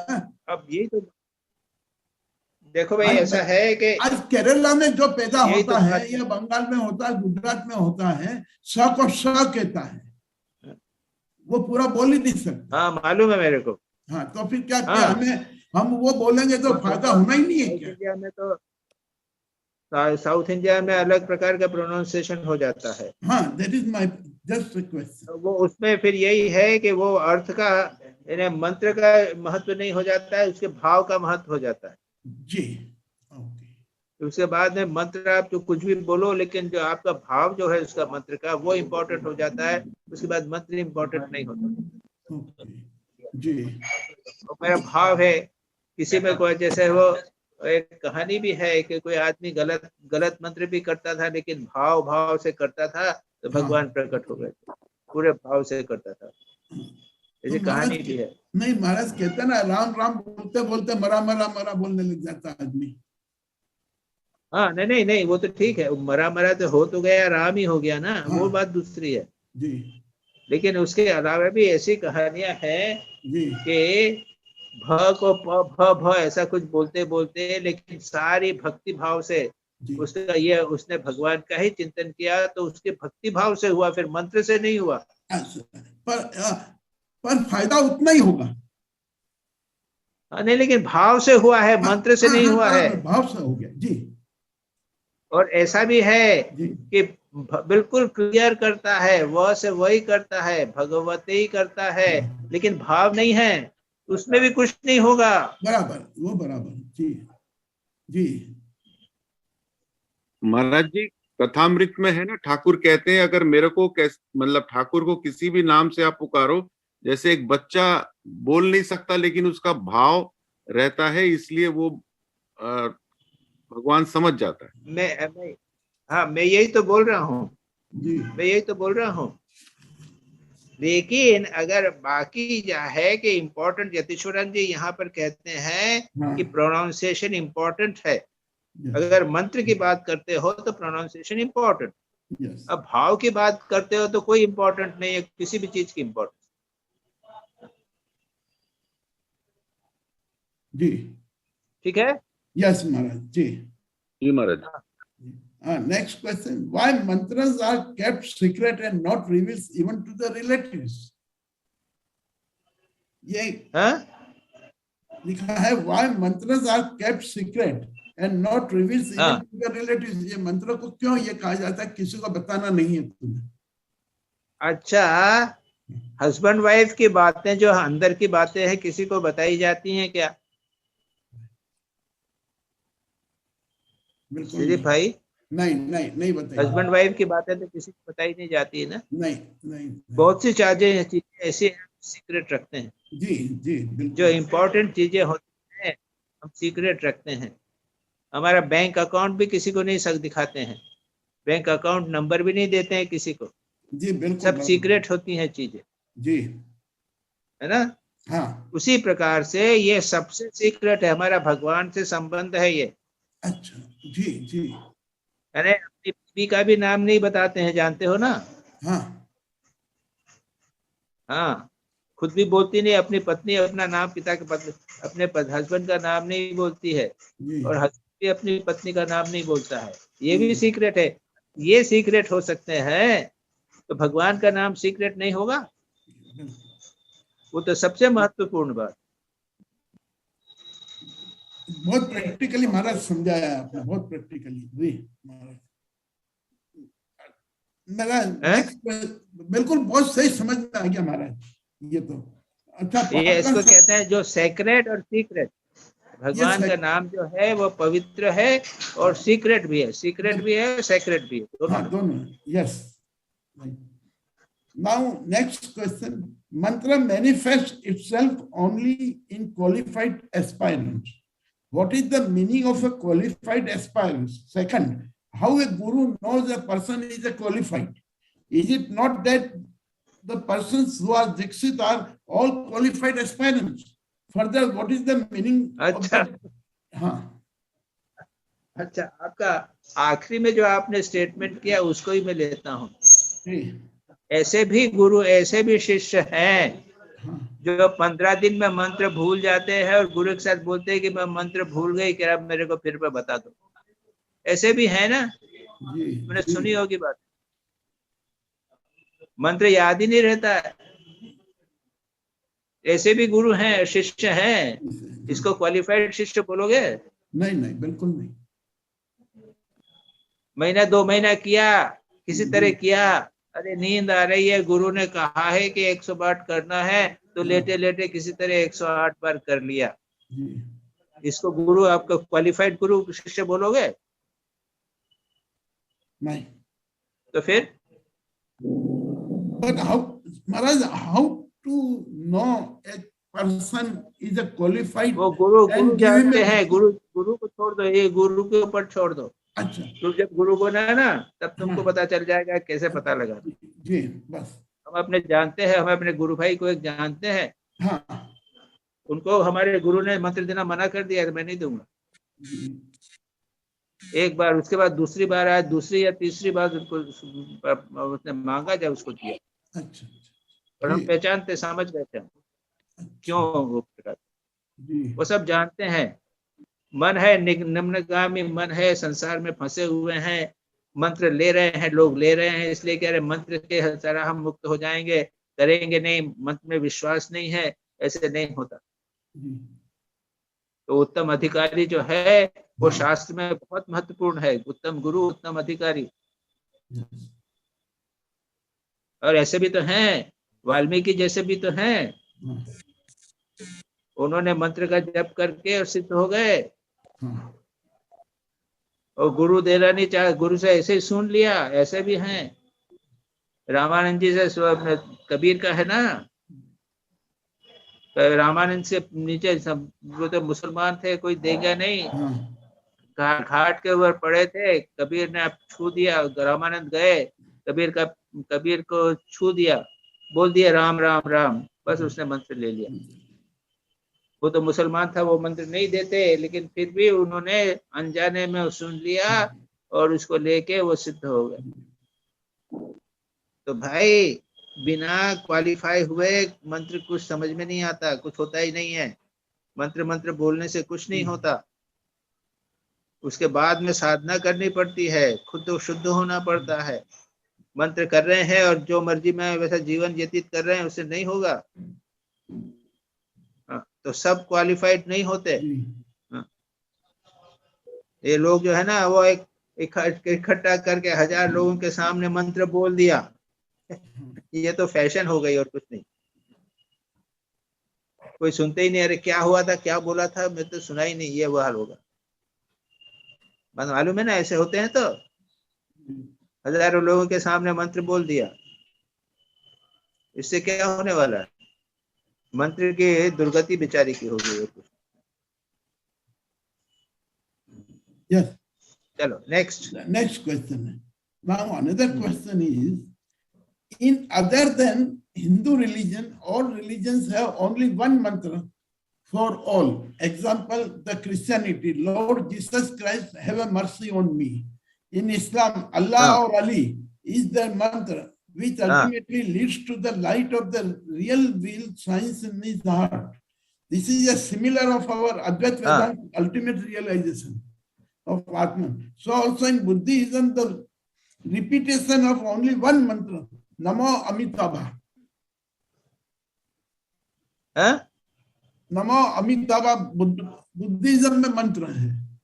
अरे तुम्हारा प्रश्न क्या है? प्रश्न बोलो ना। महाराज मेरा प्रश्न ये है कि हमारे हिंदुइज्म में अलग व्यक्ति को, अलग अलग धर्म के लोगों को अलग अलग मंत्र दिया जाता है और उसका इफेक्ट एक सरीखा रहता है। तो क्या ये क्रिश्चियनिटी में एक ही मंत्र है जो सबको दिया जाता है? So there is no question of secrecy even in Islam, in book. नहीं, हाँ ठीक बात है। अल्लाह, इस्लाम में और क्रिश्चियनिटी में एक ही मंत्र दिया जाता है, बुद्ध धर्म में भी एक ही मंत्र दिया जाता है। तो आपको आपत्ति क्या है इसमें? मैं ये पूछना चाहता था, आपत्ति कहीं नहीं मेरे को।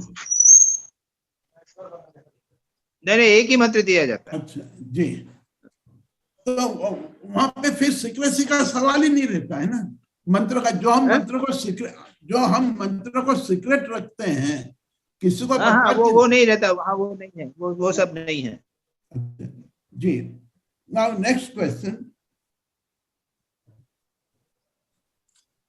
अच्छा महाराज जी, जो ये मंत्र दिए जाते हैं हमको, ये तो दीक्षित किए जाते हैं, पर ये दूसरे धर्म के अंदर जो ये मंत्र दिए जाते हैं वो दीक्षित नहीं होते, ओपन मैदान में सबको दे दिया जाता है। भी होते हैं, एक साथ हो जाते हैं। एक साथ होते हैं। अब जैसे जैनिज्म में है, ओम नमः, तो उसमें दीक्षा तो होती है, लेकिन मंत्र तो वो कवि है, नमो ह्यंताणं नमो सिद्धाणं। वो मंत्र तो एक ही है, नमो ह्यंताणं नमो सिद्धाणं वगैरह है, अनवकार मंत्र है। और दीक्षा एक प्रकार की समतिक होती है जी। उसमें समतिक वो तो खैर क्या है कि वो होने पर उसके बाद में वो कहता है इष्ट में अपने गुरु भगवान को, वो ऐसा एक प्रोसेस है, बुलवा लेते हैं उनसे, लेकिन वो मंत्र नहीं है। वो उस समय वो जन्म से जैन होता है, उसके बाद में दीक्षा से जैन हो जाता है बस, लेकिन उसका कोई मंत्र से कोई संबंध नहीं। अच्छा जी अच्छा महाराज, ये तो मेरे सवाल पूरे हो गए। एक सवाल और है, इजाजत हो तो मैं बता दूं, पूछूं। हमारे द्वारा किए जाने वाले कर्म। अच्छा, ये इसको आखिरी में लेंगे दिलीप भाई। जरूर महाराज जी, जरूर जी, प्रणाम। Rita Vishwal.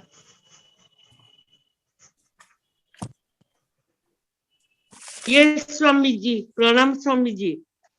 My first question is, my problem is fixing center of consciousness. I realize I have been doing japa. I realize I have been doing japa without knowing where my center of consciousness is. Revered Swamiji has said how to fix center of consciousness and do so before doing japa. I have been Guru trying. Has not given any instruction. No, he has given a guidance, how a brief guidance. Now, Swami, please tell me how to go. तुम्हारे दीक्षा, yes, Swami. तुम्हारे गुरु ने मंत्र दीक्षा में कुछ बोला था कि हाथ में गुरु है, बोला था ना।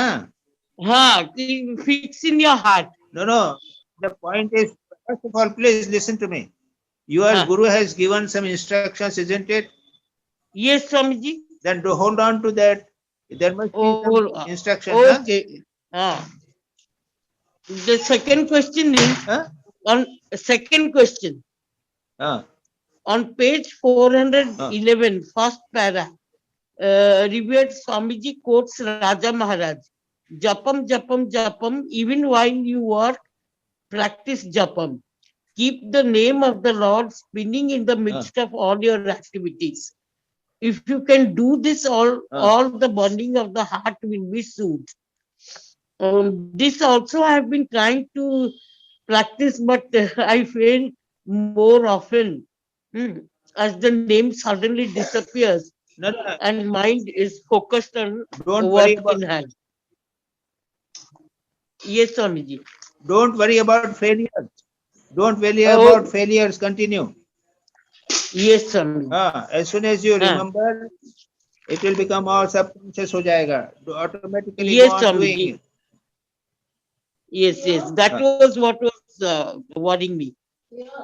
On page 403, last paragraph. No, two more. On page 403, last para continued on page 404. You shorten it. Yes. Shorten it. I don't have the book with me. Revered Swamiji describes the thought life of man and speaks about our inner world, wrong and right thinking. I do not clearly understand this in relation to japa and spiritual practices. No, what is that? Swami, again, read it again. Describes the thought life of man and speaks about our inner world, wrong and right thinking. I do not clearly understand this in relation to japa and it has nothing to do with japa. No, it has nothing to do with it. Is a general way, general things he has mentioned. Our life is like this. It has nothing to do with the jap proper.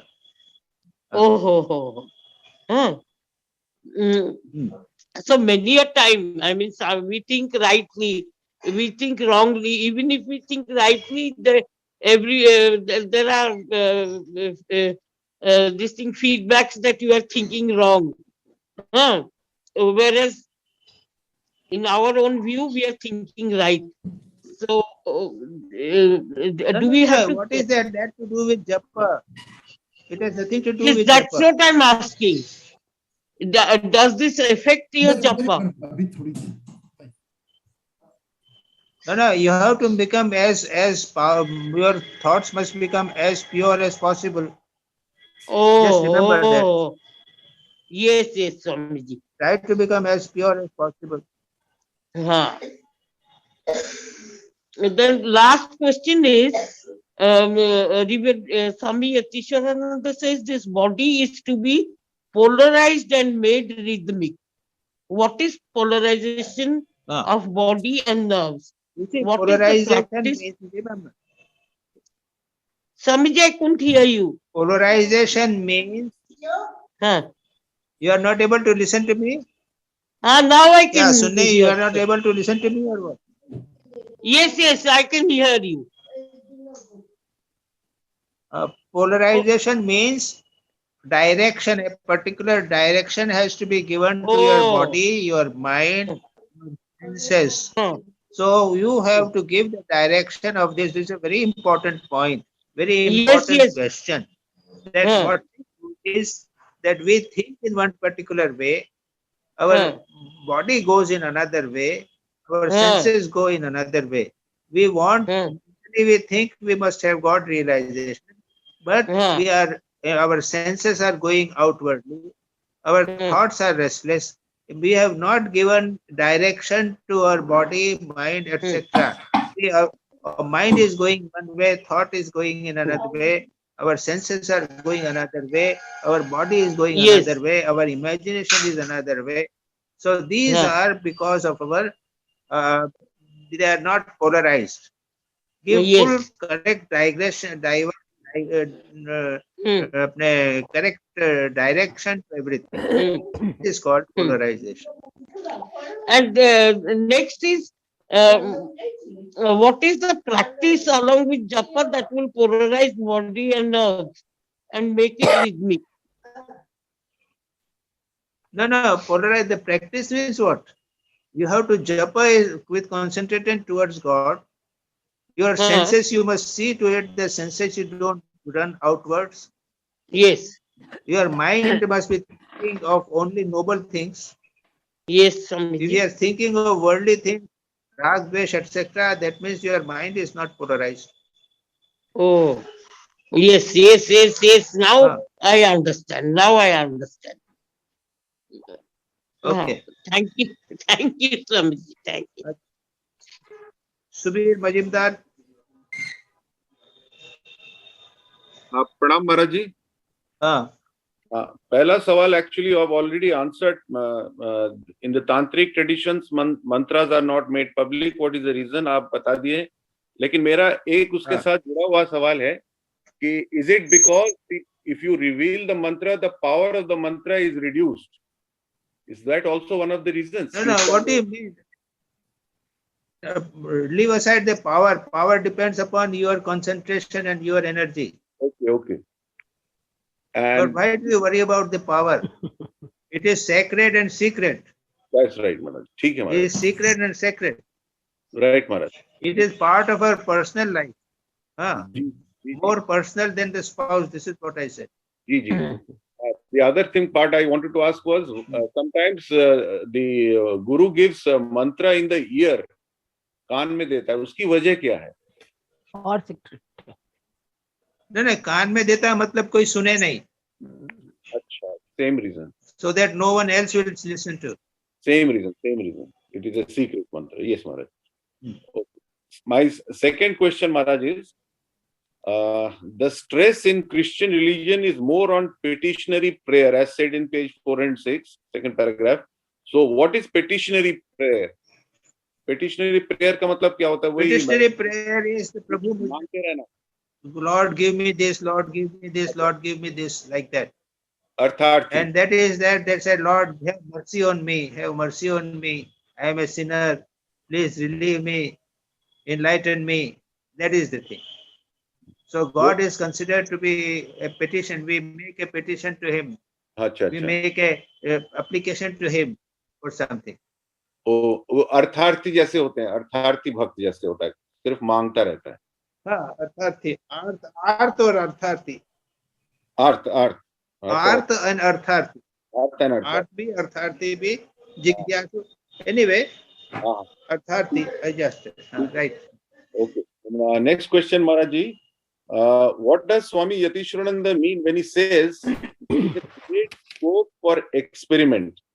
On page 413, second paragraph, he's talking about it as he talks of the effect of jap if done steadily and persistently and the change it brings. So, a great scope of experiment, जो word use किया है, उसका क्या अर्थ है, महाराज? Well, you just read it. That if you read the passage, you will understand it. Experimentation means in 1 year, what change has taken place in me.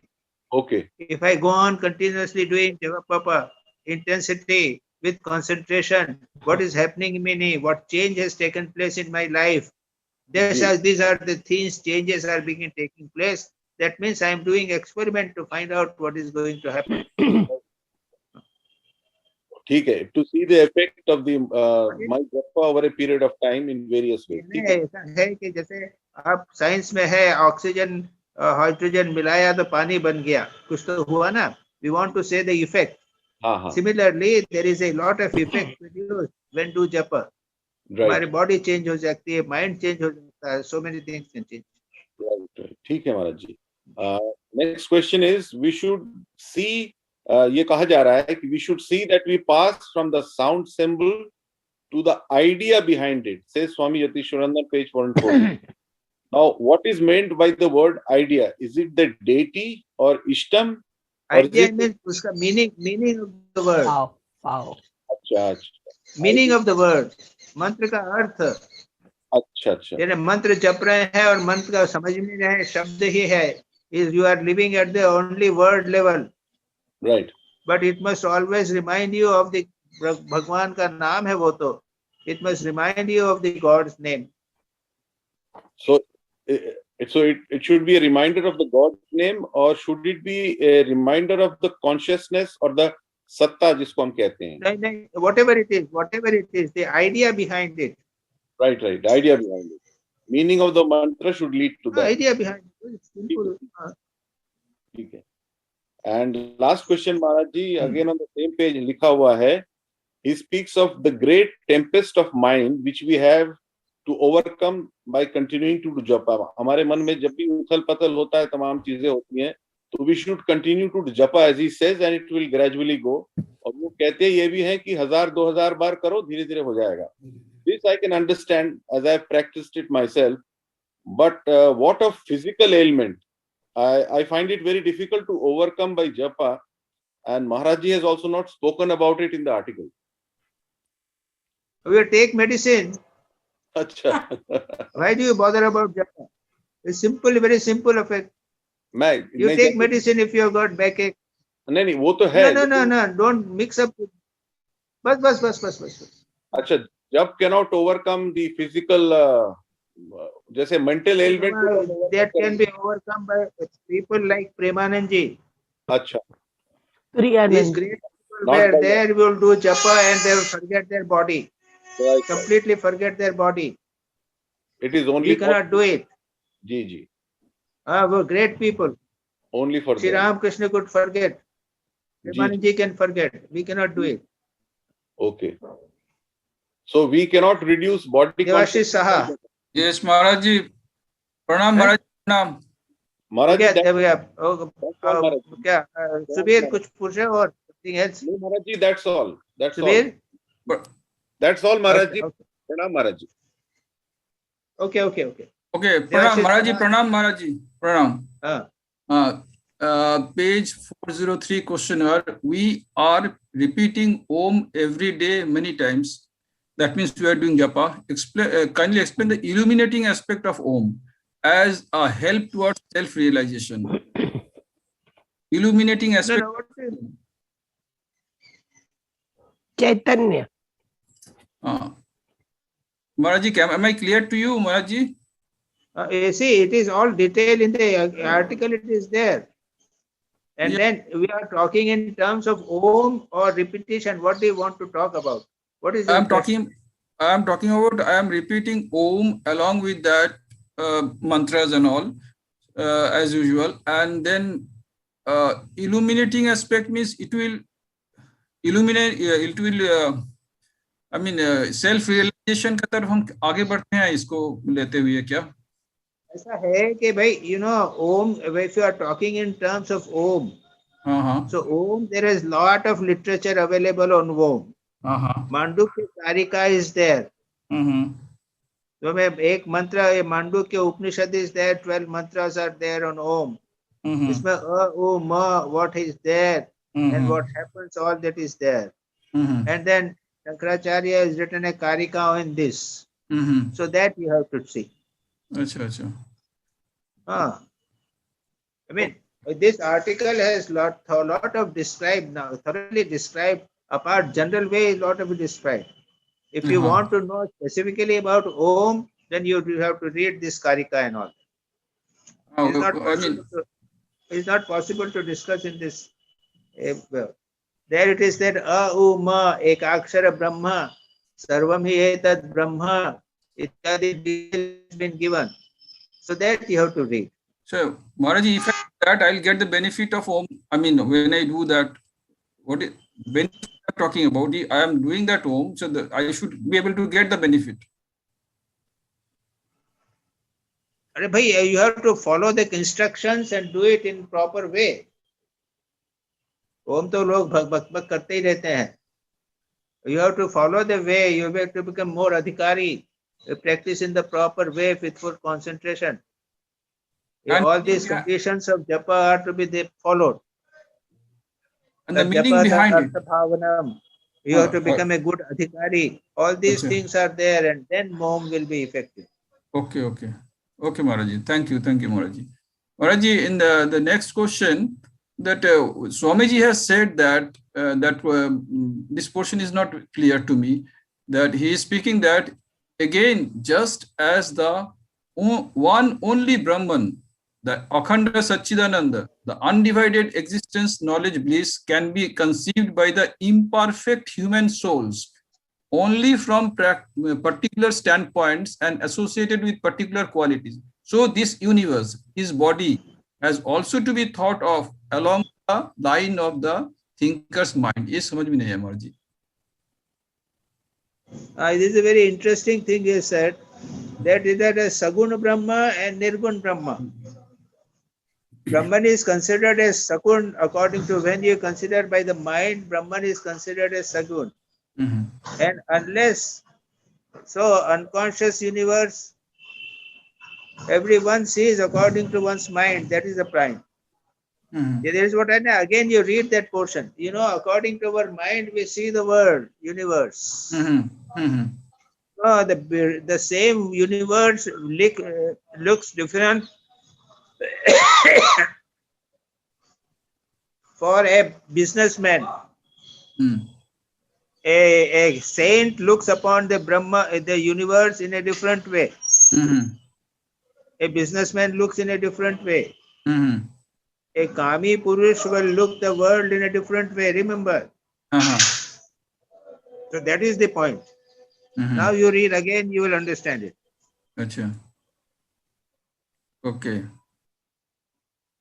You know, first is Brahman, iske baad mein undifferentiated Brahman. Now when the Brahman get differentiated into the universe, यही बोला ना उन्होंने? Yes, Maharaj ji. तो वो जो differentiation होता है, वो differentiation happens according to the individual. That's the point. Achha. Okay, thank you, Maharaj. And the next one is Om represents the Akhanda, the unmanifested Brahman. What is the unmanifested Brahman? अरे भाई अब unmanifested यानी नाम रूप से परे. ठीक है महाराज. नाम रूप से परे जो ब्रह्म है उसको ओम जो है वो प्रतीक है उसका. अच्छा. Okay, Maharaj ji. अच्छा, now next question is that how the thought of life of man through Para, Pashanti, Madhyama and Bhaikhari is related to the power of divine name. मैंने क्या बताया है? मैंने ये जो मैं इतना जो हम लोग when you get the mantra we start doing it. Now इतना तो हम लोग सोचते नहीं है कि ये जो Para, Pashanti, Madhyama, Bhaikhari, तो how ये I can relate it and get the most better benefit from this knowledge. Like हम तो इसको क्या है कि ये परा मध्यमा प्रत्यक्ष ये जो है ये तो समझाने के लिए किया है. Don't worry about that. अच्छा. What is your question? Question is that ये हमारा जरूरत क्या है ये सब समझने का? परा पक्ष मैं मंत्र लेना मत पढ़ो तुम ही प्रॉब्लम करते हो इसलिए ऐसे तुम लोगों को समझ में नहीं आता ऐसे लोगों को समझाने के लिए हम और कॉम्प्लिकेट करके समझाते हैं. क्या करें? अच्छा. चीज तो बहुत सिंपल है. परा पश्चंती की जरूरत क्या है तुमको करने की? मत करो. ठीक है महाराज जी. Okay. Next one is that the purpose of japa is to awaken the forgotten spiritual tendencies in man. Since when we have forgotten the spiritual tendencies, that means at one point of time we were aware of our spiritual tendencies and now we have forgotten. ये कैसे हुआ है? हम लोग degenerate कैसे हो गया इतना? वो ऐसा है. सुनो. In the Upanishad it is said, भगवान के मन में इच्छा हुई एको हम बहुश्याम. भगवान ने जब सृष्टि प्रारंभ की तो भगवान ने सोचा कि जो मैं अकेला हूँ उसको अच्छा नहीं लगा है ना. वर्णन है ये उपनिषद में. तो तदेव तो एको हम बहुश्याम, मैं बहुत हूँ. तो उन्होंने क्या कि बहुत सारे उसने अपने रूप बनाए. भगवान ने बहुत सारे सृष्टि बनाए, जानवर मनुष्य वगैरह बहुत सारे बनाए. तत्सृष्ट्वा तदेवानुप्राविशत्. मालूम है कि नहीं? उपनिषद में है. एको बहुधा वदन्ति. बनाए, स्त्री बनाए, पुरुष बनाए, जानवर बनाए, कुत्ता बनाया और उसके बाद में तत्सृष्ट्वा तदेव प्राणिशत्, वो उसको बनाकर उसमें प्रवेश कर गया. अच्छा. तो भगवान जो है उसने एक मानव बनाया और मानव बना के उसमें प्रवेश कर गया. तो मानव जागृत हो गया. तत् प्रवेश उसको प्रवेश करके वो भूल गया कि वो प्राणी है, भगवान है. तो कुत्ते में भगवान घुस गया.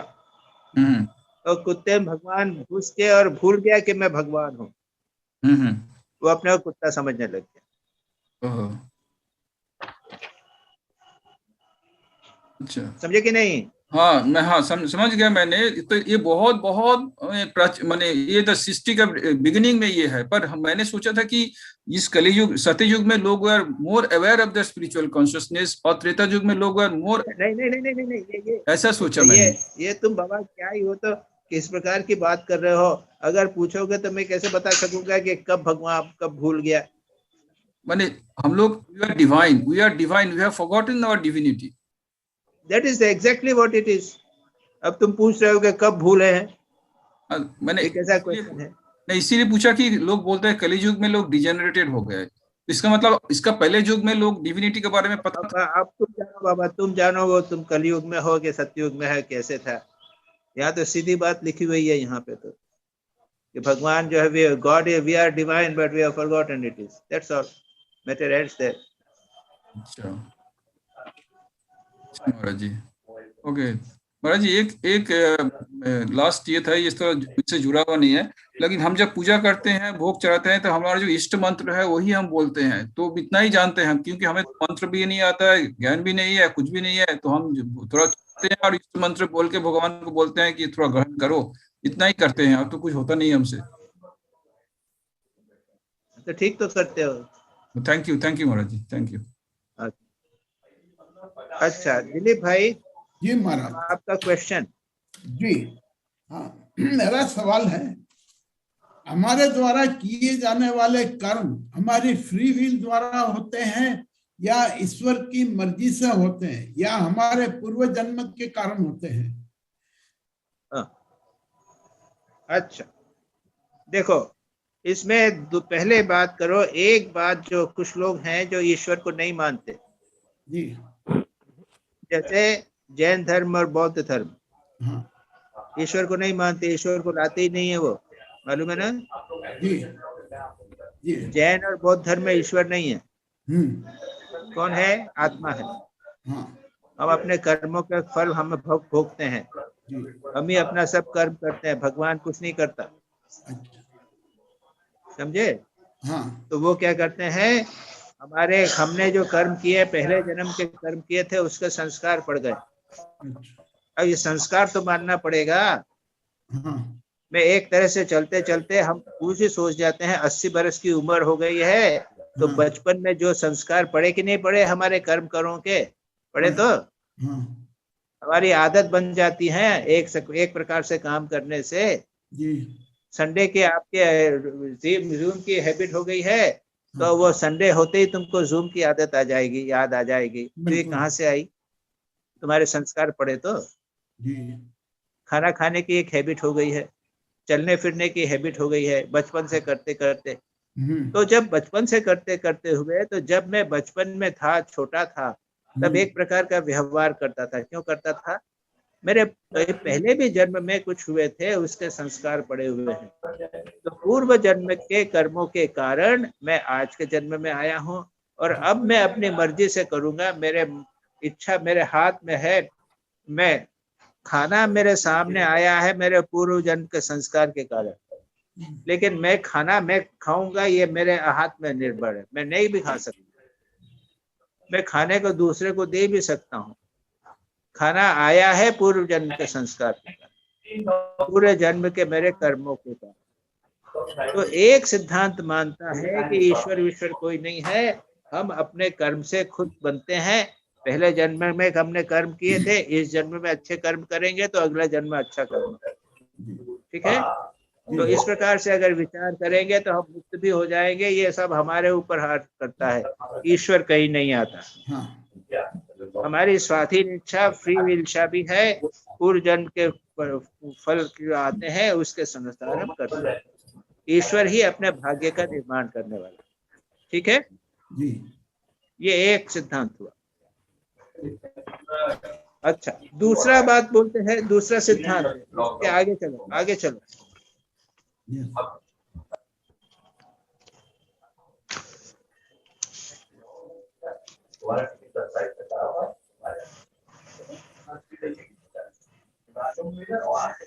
तो जैन धर्म और बौद्ध धर्म ने ईश्वर को बिल्कुल उड़ा दिया। अच्छा, जो लोग ईश्वर को वेदांत करते हैं, उसमें देखो एक प्रकार के है, जैसे वेदांत है, अद्वैत वेदांत, तो उसमें ईश्वर की आवश्यकता मुक्ति के लिए नहीं है। हम अपना विचार करेंगे, मैं ब्रह्म हूँ, अहम ब्रह्मास्मि विचार करके हम मुक्त हो जाएंगे। लेकिन ईश्वर क्या है? वो हमारे कर्म का फल दाता। हमने जो पूर्व जन्म के कर्म किए हैं, तो कर्म तो जड़ है, कर्म के फंस गए। ईश्वर उसका फल हमको देता है। तो ईश्वर इतना ही है, वो कर्म फल दाता है। और ज्यादा से ज्यादा हुआ तो ईश्वर को गुरु मान लिया बस।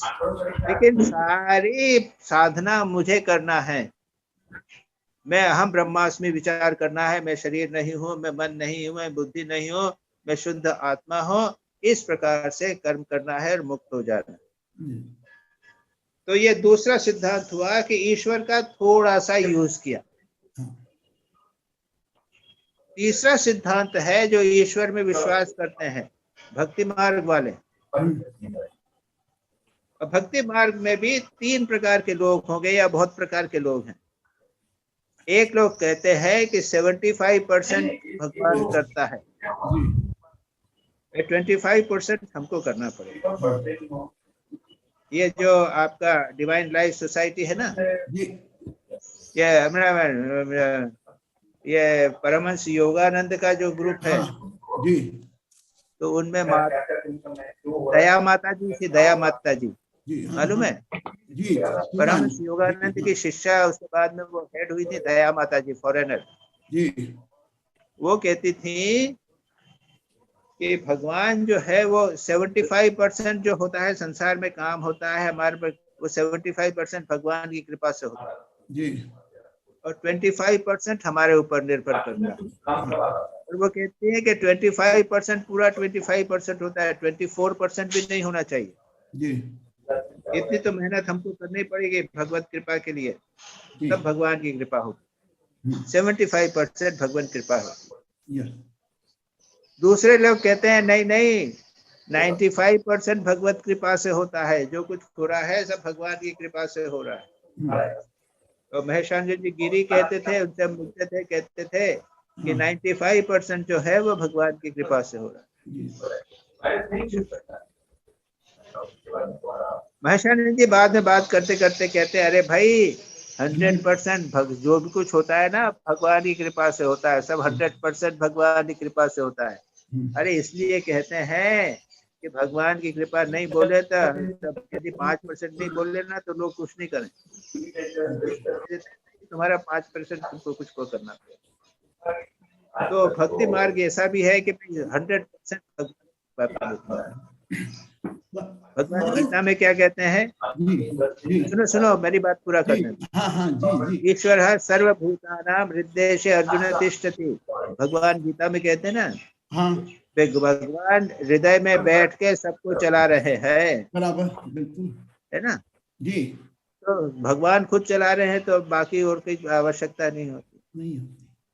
योगक्षेमं वहाम्यहम्, भगवान कहते हैं जो अनन्यास चिन्तयन्तो माम, जो मेरे पर पूर्ण रूप से निर्भर हो जाए उनका योगक्षेम मैं वहन करता हूँ, सब कुछ उनको मैं बचाता हूँ। तो भाई अब तुम्हारे ऊपर निर्भर करता है, इतने मतवाद है जिसमें तुमको जो अच्छा लगे ले लो। महाराज ये इतने सारे मतवाद हो गए दिलीप भाई। नहीं आपने ये एकेडमिकली पूरा नहीं, आपने ये एकेडमिकली पूरा बता दिया कि कॉलेज की एग्जाम देते हैं वैसी बात कर दी, पर सवाल ये है कि फ्री विल नाम की कोई चीज होती नहीं है। मैं सोचता हूँ कि मेरे को अभी बंबई जाना है हवाई जहाज से, पर मैं जा सकता हूँ, ये ईश्वर के भरोसे है। आज हवाई जहाज जाएगा नहीं जाएगा, बंद होगा नहीं आएगा, तो व्हाट आई फील कि ये संपूर्ण ईश्वर की सत्ता। अभी आपने भी बताया था कि भगवान की सत्ता है जो सब कार्य कराती है, ये अभी अपने स्टेटमेंट था। अरे ईश्वर की इच्छा यदि हो तो फिर टिकट क्यों खरीदते हो? हाँ, ये टिकट तो ये मान के खरीदते हो ना कि हम जाएंगे। फिर जी 5% हमारी अभी बात करने बैठे हो यहाँ पे है तो ये सोच के ही तो बात कर रहे हो कि बात होएगी। ये तो नहीं सोचा ना कि हमारा ये इसमें जो है ये कनेक्शन होगा नहीं आज, या होगा कि नहीं होगा, ये तो नहीं सोचा। अगर ये सोचे ना तो कुछ नहीं होगा जी। नहीं हो पाता है तो कह देते हैं भगवान की इच्छा से हुआ। भगवान जो नहीं हुआ हो भगवान की इच्छा से, भगवान की इच्छा नहीं थी इसलिए नहीं हुआ। और जो होता है सारा जीवन होता रहता है, सब कुछ हुआ है, तो भगवान की इच्छा नहीं आती। सब मेरी इच्छा से हो रहा है, मैंने अपनी इच्छा से किया। इसलिए जो लोग इच्छा भगवान के वाले हैं वो बोलते हैं कि सब कुछ 100% भगवान की इच्छा से होता है जी, बस फिर अपनी इच्छा लाते नहीं है। मैं जो कर रहा हूँ वो तो कहता है ना कि ईश्वर सर्वभूताना, भगवान गीता में खुद कहते हैं कि भगवान ईश्वर जो है संसार प्राणियों के भीतर बैठकर उनको चला रहा है, बुलवा रहा है। ये मैं बोल रहा हूँ ना, मेरे हृदय में बैठा भगवान बुलवा रहा है। भगवान ने गीता में कहा, क्यों तुम बोल रहे हो तुम इसको?